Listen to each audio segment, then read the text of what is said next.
gospel pao sando panang kadai dalai khâu rang na ngai riba mili sing na una uta basa tana tada basa natit nagun uning bana ngai ri jingwang na lay rasu ai chat kani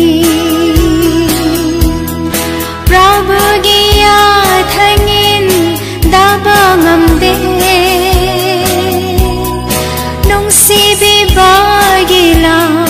malay toli Prabhu se ba ai phang jege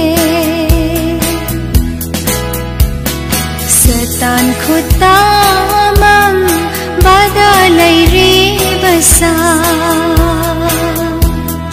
Calvary gi mama oda dona lai ri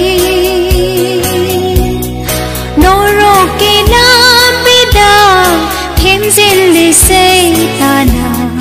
gospel paudo sando go ba khoida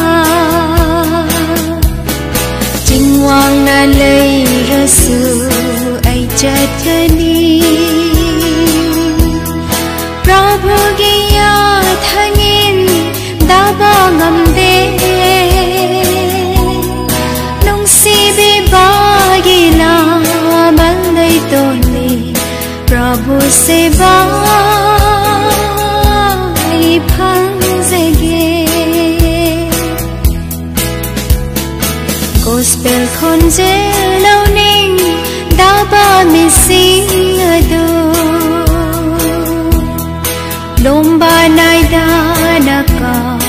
tuna lay ragani duda pukning homba ngakpi balay raro lomba naida nawa banida jingwang na lay rasu ay chat kani Prabhu giya thangin daba ngamde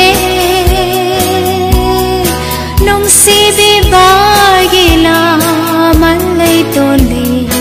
Prabhu se ba ai phang jege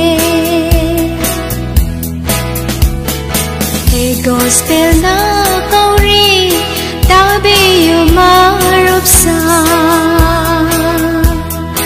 Gospel gi pan thum pham rapture raksil lagle tha jaba bi singna sarga dakarani potharani hallelujah amen jingwang na lay rasu ai chatani Prabhu giya thangin daba ngamde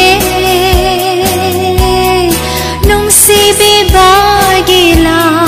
malay toli Prabhu se ba